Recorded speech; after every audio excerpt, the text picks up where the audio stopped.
As we approach the millennium, the power of our technology is awesome. But despite our vast ability to solve problems and build complex machines, there are many questions we still cannot answer. Ours is, in fact, a mysterious world, a vast landscape of compelling wonders.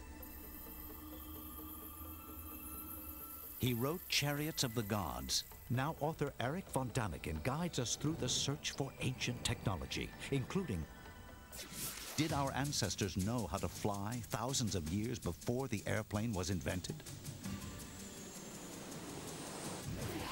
A dangerous ritual honors the gods, but were these mythic gods or real beings from another world?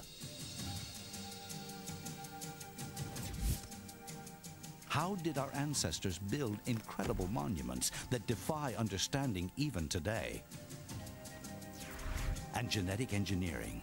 Is it possible we are just rediscovering a science observed thousands of years ago? These and other mysteries in our search for ancient technology, next.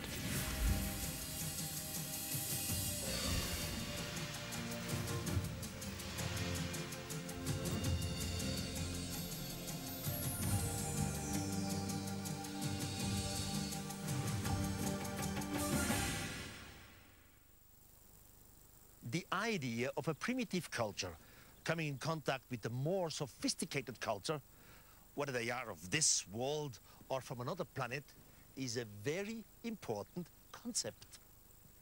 As history proves, the lower culture always tried to imitate the technology of the higher culture. One especially impressive example of this phenomenon is the mystery of ancient flight. Is it possible our ancestors experienced air travel thousands of years before the invention of the airplane? From ancient India to medieval Europe, the dream of flight has fascinated every culture on every continent throughout history. Human beings have gone to extraordinary lengths to conquer the skies.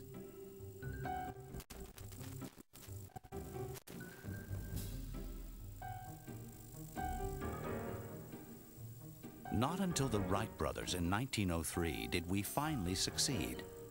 Or is this just conventional wisdom?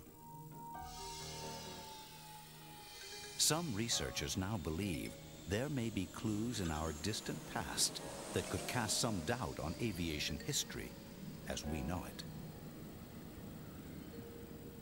In the jungles of Colombia, a baffling discovery raises the mysterious question: is it possible ancient cultures experienced real flight hundreds of years ago? I have some strange objects here found in pre-Columbian tombs, dated about 800 to 600 before Christ. Archaeologists believe that these must be insects. Perhaps a part of a pre-Inca cult which revered insects. But when closely examined, these figures don't look like insects at all. Insects have their wings on the top of their bodies. Here the wings are on the bottom. So what are these strange figures if they are not insects? They look like airplanes. The amulets look like airplanes. Bob Trelease is an expert in the study of early flight. They have the shape, the physical structure. They have the elements that make an airplane as we recognize it today. These ancient figures reminded Bob Trelease of a very specific plane. When I saw the amulet, I immediately associated with the shape of the F-4D. The shape matched it. The apparent resemblance between the modern combat jet and the ancient icon is striking. But could it just be a coincidence? When Bob Trelease noticed something else peculiar about the golden figures, he began to wonder what the reality was behind this mystery. The curlicues looked like they could be an engineering representation of turbulent air over the leading edge of the wing. Were our ancestors experimenting with real flights, or perhaps were they expressing some kind of mythology? Could it be both? One possible answer comes from anthropological discoveries made in the 20th century.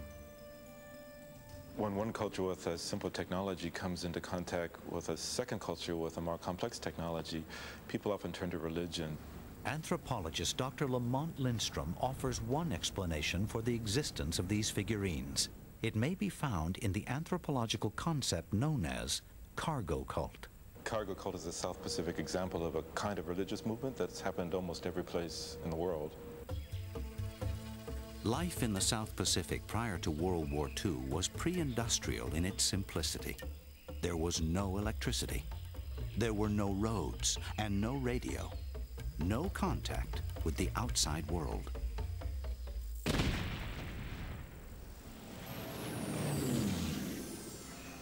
Overnight, World War II brought amazing treasures from distant worlds to these remote islands. Airplanes descended from the sky and opened their doors. Out flowed a deluge of military equipment and technology, which the islanders had never seen before.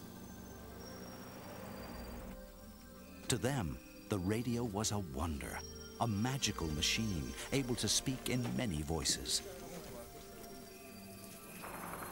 So people who had lived a very simple life for generations over a very short period of time experienced an incredible amount of new technology that just poured across the shore and came into their lives. And then when the war ended, the cargo suddenly disappeared.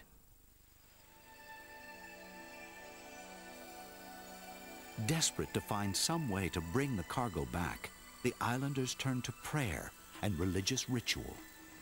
Much of the ritual of cargo cult attempts to try to attract the return of whoever controls the cargo. They did things like, in many islands, cut airstrips in the forest, in the jungles, hoping that the planes would land again. They built model planes. Sometimes these are small models, sometimes almost life-size models, and put these planes on the airfield as a kind of imitation of some device that will encourage the cargo planes to land. Using the cargo cult theory, were these gold artifacts created by ancient Indians modeled after mysterious aircraft from long ago? One way to examine this mystery was to see if the amulets were aerodynamically sound and might have been able to fly.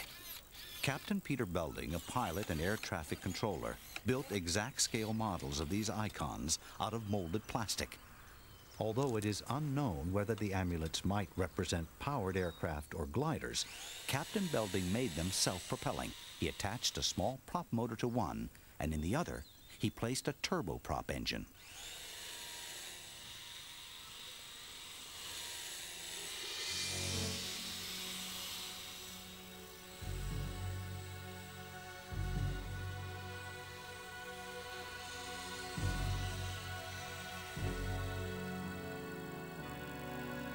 Now Captain Belding tests the more powerful turboprop model.